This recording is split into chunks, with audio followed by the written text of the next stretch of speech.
दोस्तों, युद्ध किसी का भी हो और किसी भी कारण हो, परंतु इसमें होने वाला सबसे बड़ा नुकसान युद्ध में मारे गए सैनिकों की पत्नियों का होता है। और यह तो आप सभी जानते हैं कि धर्म और अधर्म के बीच हुए महाभारत के युद्ध में अनेकों सैनिकों ने इस युद्ध को मिलकर लड़ा था और कुछ चंद योद्धाओं को छोड़कर सभी योद्धाओं की इस युद्ध में मौत हो गई थी। ऐसे में क्या आपने कभी सोचा है कि महाभारत युद्ध में मारे गए सैनिकों की पत्नियों का बाद में क्या हुआ था? वैसे कहा जाता है कि कुरुक्षेत्र के मैदान में अपना खून बहाने वाले सभी योद्धा महाभारत युद्ध के 15 वर्ष बाद जीवित हो उठे थे। वैसे इस बात में कितनी सच्चाई है?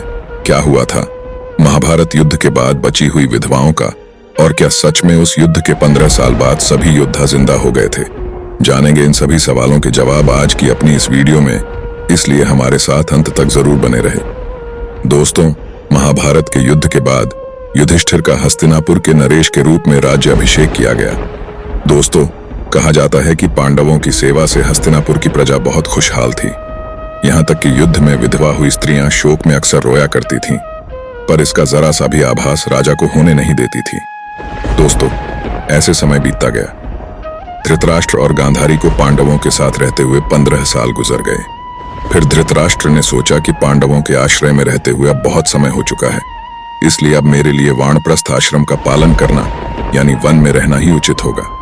धृतराष्ट्र ने यह बात जाकर गांधारी को बताई, जिसके बाद गांधारी भी धृतराष्ट्र के साथ जाने का निर्णय लेती है। हालांकि जब यह बात विदुर और संजय को पता चली तो वह भी धृतराष्ट्र और गांधारी के साथ वन जाने का फैसला करते हैं। अब धृतराष्ट्र युधिष्ठिर को बुलाते हैं और उनके सामने पूरी बात कहते हैं। पहले तो युधिष्ठिर को बहुत दुख हुआ, लेकिन बाद में जब युधिष्ठिर को पता चला कि विदुर और संजय भी वन जा रहे हैं तो उनका दुख और भी बढ़ जाता है। धृतराष्ट्र युधिष्ठिर को बताते हैं कि वह कार्तिक मास की पूर्णिमा को 1 बजे वन के लिए यात्रा करेंगे, लेकिन वन जाने से पहले धृतराष्ट्र ने अपने पुत्रों व अन्य परिजनों के श्राद्ध के लिए युधिष्ठिर से धन मांगा, जिसके बाद युधिष्ठिर धृतराष्ट्र को बहुत सा धन देकर श्राद्ध कर्म संपूर्ण करवाया। उसके बाद निश्चित समय पर धृतराष्ट्र, गांधारी, विदुर और संजय ने यात्रा प्रारंभ की।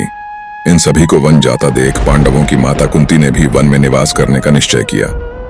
हालांकि पांडवों ने उन्हें समझाने का बहुत प्रयास किया, लेकिन कुंती भी धृतराष्ट्र और गांधारी के साथ चली गई। दोस्तों, बताया जाता है कि उन्होंने कुरुक्षेत्र में महर्षि वेदव्यास से वनवास की दीक्षा ली और सभी वन में महर्षि सतयुग के आश्रम में निवास करने लगे।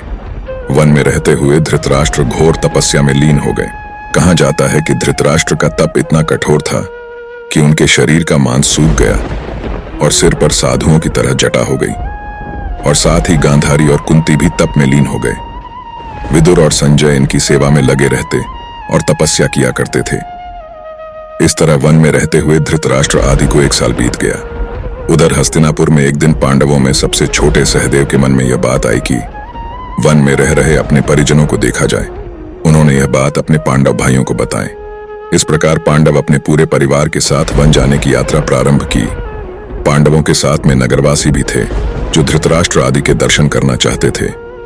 दोस्तों, इनमें वह सभी विधवा महिलाएं भी थीं जिनके पति महाभारत के युद्ध में मारे गए थे। पांडव अपनी सेना और प्रजा के साथ चलते चलते उस स्थान पर आ गए जहां धृतराष्ट्र, गांधारी और कुंती रहते थे। जब युधिष्ठिर ने उन्हें देखा तो वह बहुत प्रसन्न हुए, लेकिन मुनियों के वेश में अपने परिजनों को देखकर उन्हें दुख भी हुआ।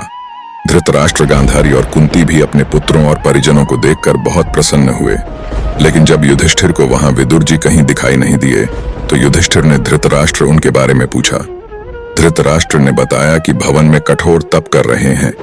हालांकि उसी समय युधिष्ठिर को विदुर आश्रम की तरफ आते हुए दिखाई दिए, लेकिन आश्रम में इतने सारे लोगों को देखकर विदुर पुनः लौट जाते हैं। जब युधिष्ठिर ने विदुर को लौटते हुए देखा तो वह वन की तरफ विदुर के पीछे दौड़ पड़े। जब युधिष्ठिर विदुर जी के समक्ष गए तब विदुर जी के शरीर से प्राण निकलकर युधिष्ठिर में समा गए। जब युधिष्ठिर ने यह देखा कि विदुर जी के शरीर में प्राण नहीं है तो उन्होंने उनका दाह संस्कार करने का निर्णय लिया। अगले ही दिन धृतराष्ट्र के आश्रम में महर्षि वेदव्यास आए। युधिष्ठिर ने विदुर जी द्वारा शरीर त्यागने की घटना वेदव्यास जी को बताई।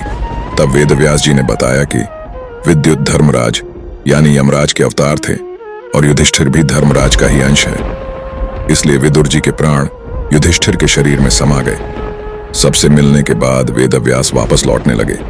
तब उन्होंने देखा कि धृतराष्ट्र और गांधारी सहित सभी हस्तिनापुर के वासी युद्ध के इतने दिनों बाद भी अपने उन बंधुओं और घरवालों के शोक में डूबे हुए हैं जिन्होंने महाभारत युद्ध में वीर गति पाई थी। ऐसे में महर्षि वेदव्यास कहते हैं कि आज मैं तुम्हें अपनी तपस्या का प्रभाव दिखाऊंगा, तुम्हारी जो इच्छा हो वह मांग लो। तब धृतराष्ट्र, गांधारी और द्रौपदी सहित सभी हस्तिनापुर के वासियों ने कहा कि वह अपने परिजनों को देखना चाहते हैं। महर्षि वेदव्यास ने कहा, ऐसा ही होगा। युद्ध में मारे गए जितने भी वीर हैं उन्हें आज रात तुम सभी देख पाओगे। ऐसा कहकर महर्षि वेदव्यास के कहने पर सभी रात को गंगा तट पर एकत्रित हो गए और सूर्यास्त होने के बाद महर्षि वेदव्यास ने गंगा नदी के जल में खड़े होकर अपने तपोबल से महाभारत युद्ध में मारे गए सभी योद्धाओं को बुलाया।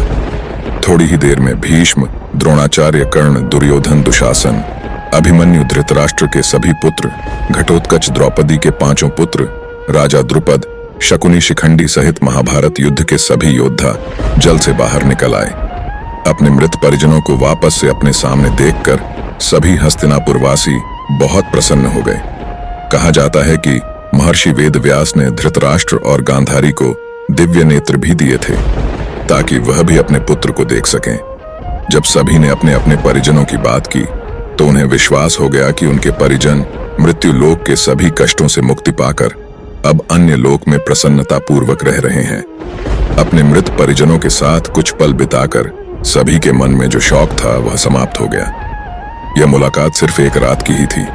सूर्योदय से पहले महर्षि वेदव्यास जी के कहने पर सभी योद्धा अपने अपने लोक जाने के लिए वापस से गंगाजल की डुबकी लगाकर अदृश्य होने लगे। लेकिन दोस्तों, बताया जाता है कि अपने अपने पतियों को वापस से अपने से दूर जाता देखकर हस्तिनापुर की विधवा स्त्रियों दुखी हो जाती हैं। यह देखकर महर्षि व्यास जी कहते हैं कि जो स्त्रियां अपने पतियों के साथ उनके लोक जाना चाहती हैं वह गंगा देवी की इस पवित्र धारा में अपना जीवन त्याग दें। वेदव्यास जी की यह बात सुनकर वह सभी महिलाएं जो अपने पति से असीम प्रेम करती थीं, वह गंगा की उसी धारा में कूद पड़ी और अपने प्राणों का त्याग कर अपने पति के साथ स्वर्गलोक में चली गई।